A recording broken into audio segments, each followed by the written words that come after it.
Hello, dear friends. In last video, we have seen some of the part of the text. Now, in this video, we will deal with the last part of the this video, this lessons. Okay. तर आतापर्यंत काय झालेलं होतं की astrologers हा घराकडे निघत असताना तिथे एक कस्टमर आला आणि त्यांच्यामध्ये काही बार्गेनिंग झालं आणि त्यानंतर एक दुसऱ्याला ॲग्री झालं आणि अशा प्रकारे ॲस्ट्रॉलॉजरनं बोलण्याला सुरुवात केलेली होती, म्हणजे भविष्य सांगण्याला सुरुवात केलेली होती. बरोबर आहे. पहा आता याच्या पुढे काय झालं. मी लास्ट लाईन वाचतो आहे. After a good deal of haggling the other agreed, the astrologer said, you were left for dead. Am I right? इथपर्यंत आपण आलेलं होतं. शेवटी ॲस्ट्रॉलॉजर पाहतो, त्याचा पाम पाहतो, त्याला सांगतो आहे आणि तो म्हणतो आहे की you were left for dead, तुला मरण्यासाठी सोडलेलं होतं. बरोबर आहे माझं? असं तो ॲस्ट्रॉलॉजर म्हणतो आहे. या टेल मी मोर. त्या कस्टमरला, क्लायंटला आता इंटरेस्ट येऊन राहिलेला आहे. या टेल मी मोर, आणखी सांगा. A knife has pass through you once, said the astrologer. Astrologer म्हणतो आहे की एकदा तुला कोणतरी चाकू मारलेला होता. And that knife has pass through you once. एकदा तुझ्यामधून चाकू गेला होता, म्हणजेच तुला कोणीतरी चाकू मारलेला होता. Good fellow. कस्टमर म्हणते गुड फेलो, कारण की ही स्टोरी त्याच्यासोबत आता रिअल वाटून राहिलेली आहे, रिअलिस्टिक वाटून राहिली आहे त्याला. He bared his chest to show the scar, what else. आणि तो छाती पण दाखवतो आहे, छातीवरचा तो स्कार आहे, जो घाव होता तो पण तो आता दाखवतो आहे आणि म्हणतो व्हॉट एल्स, आणखी सांग.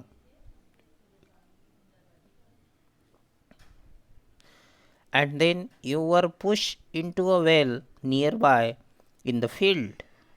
आणि ॲस्ट्रॉलॉजर म्हणतो आहे त्यानंतर तुला चाकू मारल्यानंतर काय झालेलं होतं. You were push in to a well nearby, आणि लगतच असलेल्या विहिरीमध्ये तुला ढकलून दिलेलं होतं इन द फील्ड.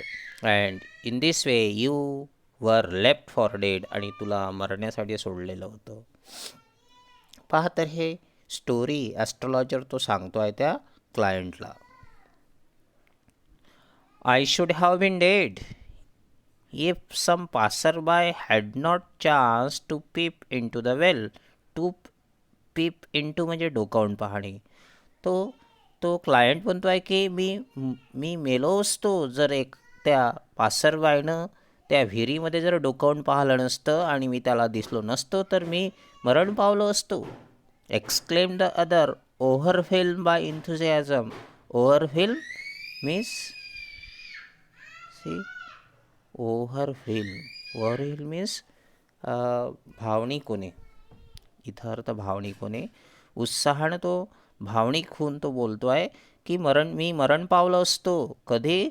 जर त्या पासरबाईने विहिरीमध्ये डोकावून पाहिलं जर नसतं तर मी कदाचित तिथं मेलो असतो.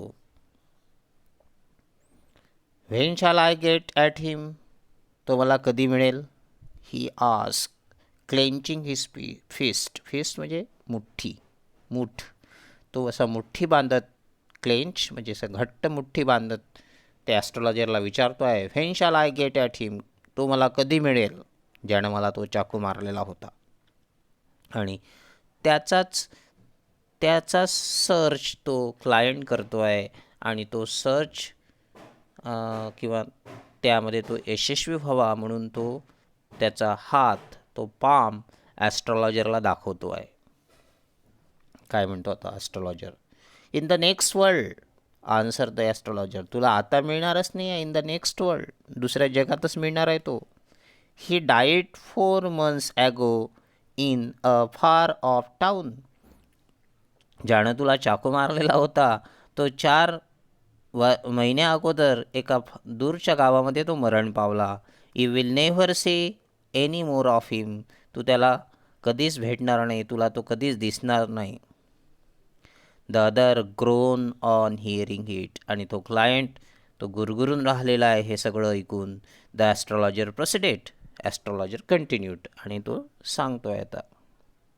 गुरुनायक पहा, हे जे नाव घेतलेलं आहे हे ॲस्ट्रॉलॉजरनं घेतलेलं आहे, गुरुनायक.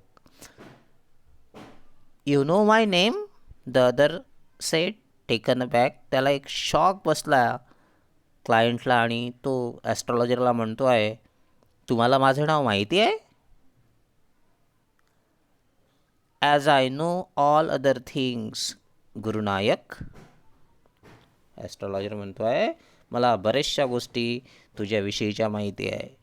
लिसन carefully to what I have to say. आणि मी काय काय बोलतो ते आता काळजीपूर्वक ऐक. Your village is 2 days journey due north of this town. तुझं जे गाव आहे ना हे 2 दिवसाच्या प्रवासाचं आहे. आणि due north of this town, या टाऊनच्या नॉर्थ दिशेने तुझं गाव आहे आणि 2 दिवस प्रवासाला लागतात. Take the next train and be gone.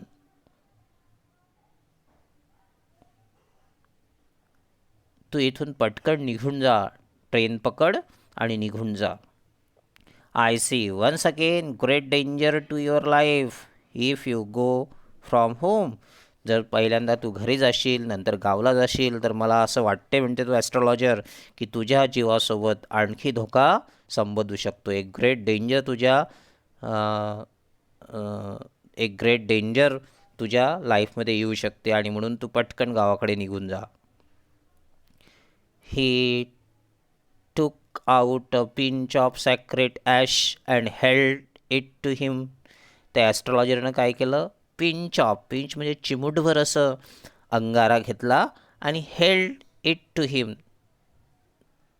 आणि त्याच्यासमोर तो पकडला.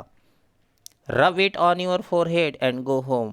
हा अंगारा किंवा सॅक्रेड ॲश तुझ्या कपाळावर लाव, रब कर म्हणजे घास, आणि गो होम आणि निघून जा.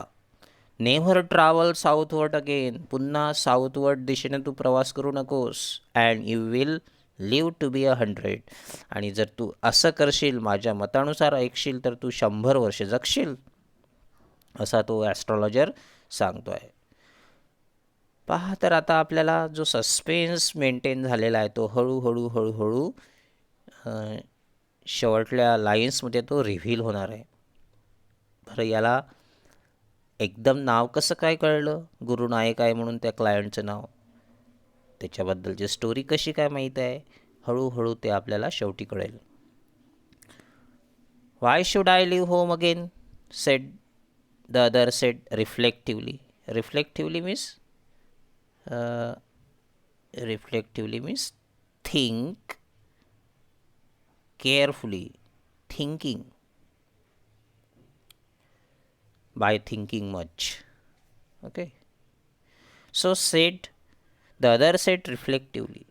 तो म्हणतो आहे, क्लायंट म्हणतो आहे, why should I leave home again. मी का बरं घरी जावं, असा तो विचारपूर्वक तो बोलतो आहे. I was only going away now and then to look for him to choke out his life if I met him. मी प्रवासच करून राहिलेलो होतो त्याला शोधण्यासाठी, आणि जर तो मला सापडला तर मी त्याला चोक करेल. Choke out his life if I met him. म्हणजे जर तो मला सापडला, ज्यानं मला चाकू मारलेला होता, ज्यानं माझ्या छातीवर तो स्कार केलेला होता, मरण्यासाठी सोडलेलं होतं, जर तो मला दिसला तर मी त्याला चोकअप करेल, म्हणजे मारेल. ही शुक हिज हेड रिग्रेटफुली. दुःखानं त्यानं त्याचं डोकं हलवलं. He has escape my hand. तो क्लायंट सांगतो आहे, माझ्या हातून तो निघून गेला, पळून गेला. I hope at least he died as it is hurt. आणि ॲटलिस्ट मी इतकी अपेक्षा करतो की तो मेला ॲज इट इज हर्ट, आणि तो त्याच लायकीचा होता. Yes said the astrologer. Astrologer म्हणतो की हो, मरण पावला आहे तो. He was crush under a lorry. आणि तो एका गाडीमध्ये येऊन मरण पावला, क्रश झाला, चिरडला आहे. म्हणजे ज्यानं तुला चाकू मारलेला होता तो आता मरण पावलेला आहे. The other looked gratified to hear it and the customer looked gratified to hear it. आणि त्या क्लायंटला हे ऐकून समाधान वाटलं, खुश झाला तो की तो मरण पावला म्हणून. The place was deserted by the time the astrologer pick up his articles and put them into bag. आतापर्यंत त्याचे जिथं तो व्यवसाय करायचा, ज्या प्लेसवर व्यवसाय करायचा ॲस्ट्रॉलॉजर, ते डेझर्ट झालेलं होतं, निर्मनुष्य झालेलं होतं. तिथं कोणीही राहिलेलं नव्हतं, कारण की सगळे लोक आपल्या घरी गेले असेल. ॲस्ट्रॉलॉजरनं पण आपलं आर्टिकल्स उचलले, प्रोफेशनल इक्विपमेंट उचलले, बॅगमध्ये टाकले. The green shaft was also gone. तो थोडा हिरवा वगैरे लाईट जो होता तो पण आता राहिलेला नव्हता. Living the place in darkness. आणि संपूर्ण अंधार पसरलेला होता. अँड सायलेन्स, शांतता पण होती.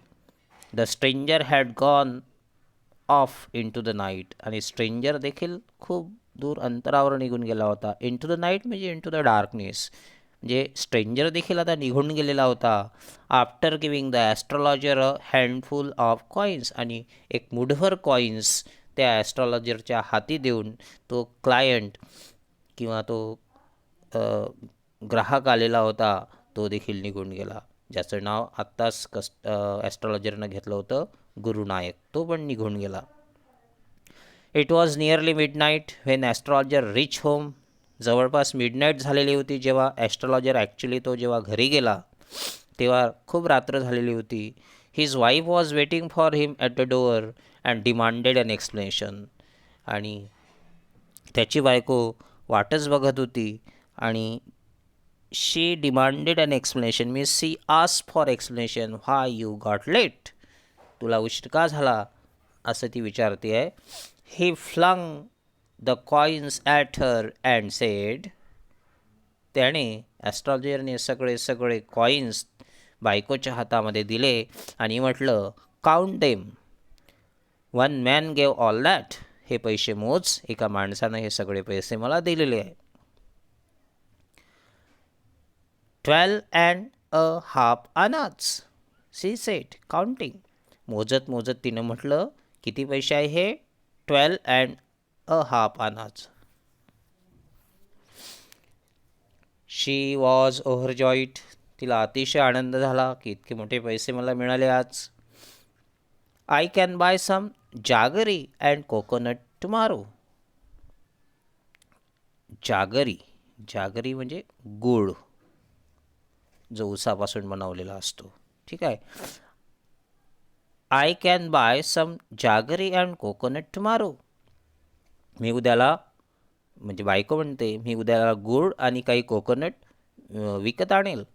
The child has been asking for sweets for so many days now. तर पहा हे सेंटेन्स पहा. The child has been asking for sweets for so many days now. The child has been asking for sweets हा present perfect continuous tense आहे आणि यामध्ये फॉरचा देखील वापर केलेला आहे. सिन्स आणि फॉर या टेन्समध्ये वापरल्या जाते. फॉर हा पिरियड दाखवतो, एक काळ दाखवतो, आणि सिन्स हा निश्चित वेळ दाखवतो, एक्झॅक्टली पॉईंट ऑफ टाईम दाखवते, आणि फॉर पॉईंट ऑफ पिरियड दाखवते. Okay. So the child has been asking for sweets for so many days now. ती म्हणते की मुलगा किंवा मुलगी कोणी असेल, the child has been asking for sweets for so many days, म्हणजे हे बाळ बरेचशा दिवसापासून काही गोड मागून राहिलेलं आहे, तर मी उद्या बाजारामध्ये जाऊन गोड आणि काही कोकोनट विकत आणेल. I will prepare some nice stuff for her. Her म्हणजे मुलगी आहे, आणि मी तिच्यासाठी काहीतरी सुंदर असं काही खायला बनवेल, अशी ती ॲस्ट्रॉलॉजरची बायको ॲस्ट्रॉलॉजरला सांगते. जेव्हा तिनं ते पैसे मोजले तिला आनंद झाला. द स्वाईन हॅज चिटेड मी. पुन्हा सेंटेन्स आहे. आता स्वाईन म्हणजे काय होते तुम्हाला माहिती आहे. Swine has cheated me. पहा, हे सेंटेन्स आहे प्रेझेंट परफेक्ट टेन्स आहे ना. Subject plus have has plus V three plus O, आणि हे ॲक्टिव्ह वॉईस आहे, राईट. आणि आपल्याला आता याचं पॅसिव्ह वॉईस करायचं आहे. कसं होईल? चला घ्या. मी ऑब्जेक्ट आहे, आय प्रेझेंट परफेक्ट टेन्स आहे म्हणून have been cheated by the swine. I have been cheated by the swine. The swine has cheated me. त्या डुकरानं मला फसवलेला आहे, असा तो ॲस्ट्रॉलॉजर सांगतो आहे. ही प्रॉमिस मी अ रुपी, कारण की त्यानं मला 1 रुपया देण्याचं वचन दिलेलं होतं. जर मी माझ्या एक्सप्लेनेशननं, माझ्या उत्तरानं तो कन्व्हिन्स जर होत असेल तर तो मला 1 रुपया देईल, असे ॲग्रीमेंट झालेली होती. मात्र त्या क्लायंटनं तसं केलं नाही, म्हणून त्यानं मला चीट केलेलं आहे, असं तो ॲस्ट्रॉलॉजर म्हणतो आहे. Said the astrologer. She looked up at him. You you look worried. What is wrong? तुम्ही वरीड दिसून राहिलेले आहे. काय झालेलं आहे नेमकं? असा तुमचा चेहरा असा का झालेला आहे? अशी ती त्याला विचारते. नथिंग, काहीच नाही. After dinner sitting on pyol. Pyol means a string cot, ज्याला आपण खाट किंवा आपल्या ग्रामीण भागामध्ये बाज असं म्हणतो. After dinner sitting on the pyol he told her. म्हणजे जेवण वगैरे झाल्यानंतर, रात्रीला जेवण झाल्यानंतर तो खाटेवर बसतो आणि त्याच्या बायकोला काय म्हणतो, do you know a great load is gone from me today. तुला माहिती आहे का, एक मोठं बर्डन माझ्या खांद्यावरून आज कमी झालेलं आहे. I thought I had the blood of a man on my hands all these years. पाहता हळूहळू जो सस्पेन्स आपल्या स्टोरीमध्ये आहे, ॲन ॲस्ट्रॉलॉजर्स डे या स्टोरीमध्ये आहे, तो हळूहळू आता उलगडलेला आहे. I thought I had the blood of a man on my hands all these years. तो ॲस्ट्रॉलॉजर म्हणतो की मला असं नेहमी वाटत आलं की माझे हात त्या व्यक्तीच्या खुनानं रंगलेले आहे, आणि हे मला आतापर्यंत वाटलेलं आहे. आणि म्हणून आज मला असं वाटतं की माझ्या खांद्यावरून पूर्ण बर्डन, पूर्ण लोड कमी झालेला आहे, कारण की तो व्यक्ती अजूनही जिवंत आहे. मला असं वाटत होतं की मी त्या व्यक्तीचा खून केला आहे, मर्डर केला आहे, मात्र तो व्यक्ती अजूनही जिवंत आहे. हा सगळा एक्सप्लेनेशन आहे, हे सगळं एक्सप्लेनेशन आहे. That was the reason why I ran away from home. आणि हेच ते कारण होतं. मला असं वाटलं की माझ्या हातून त्या व्यक्तीचा खून झालेला आहे, आणि म्हणूनच की काय मी त्या गावातून पळत आलो होतो. Settled here and married you. He is alive. मी त्या गावातून पळून आलो, इथं सेटल झालो, तुझ्यासोबत लग्न केलं, मात्र ही इज अलाईव्ह. तो जिवंत आहे. कोण? तर जो आत्ताचा कस्टमर होता. से गॅस्ट. ते एकदम अशी वंडर्ड, असं तोंड उघडणं ज्याला म्हणतो. आणि थांबणं आपण म्हणतो she gasped you tried to kill him. हिला काहीच माहीत नाही आहे ते. You tried to kill him. तुम्ही त्याला मारण्याचा प्रयत्न केला, ठार मारण्याचा प्रयत्न केला होता.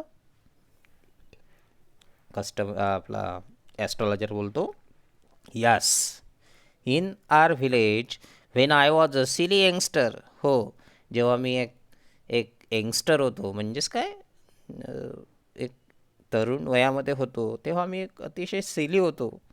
We drank, gambled and quarrelled badly one day. आम्ही एके दिवशी दारू पेलो, जुवा खेळलो, आणि खूप भयानक झगडा केला. आणि त्या दिवशी हा प्रकार घडला असेल, चाकू मारण्याचा.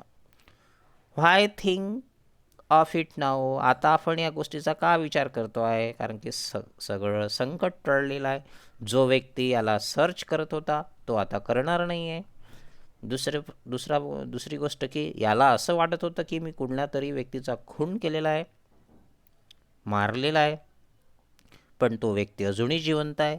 म्हणून याच्या खांद्यावरून, ॲस्ट्रॉलॉजरच्या खांद्यावरून एक मोठं बर्डन रिलीज झालेलं आहे.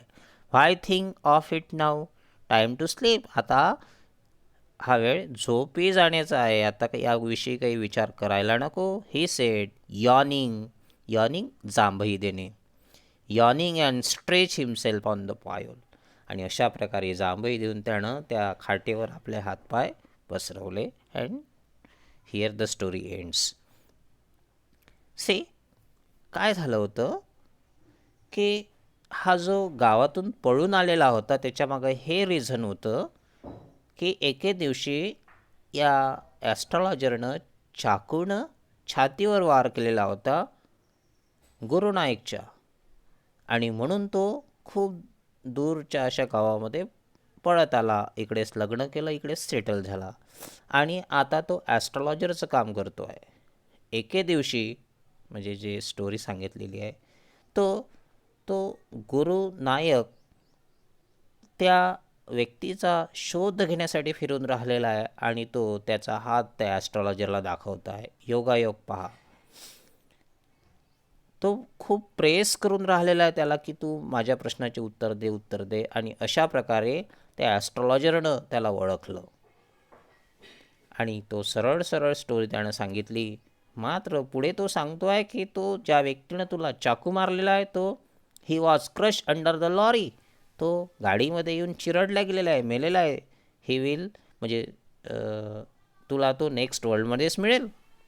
आणि अशा प्रकारे आता तो गुरुनायक तो देखील निघून गेलेला आहे. त्याच्या डोक्यातून हा विषय रिमूव्ह आउट झालेला आहे. बरोबर आहे. अशा प्रकारे एक सस्पेन्स आर के नारायणने आपल्या स्टोरीमध्ये मेंटेन केलेला होता. ठीक आहे. तर आता या टेक्स्टचे जे ब्रेन स्टॉर्मिंग आहे ते आपण आता नेक्स्ट व्हिडिओमध्ये बघूया. So okay, thank you.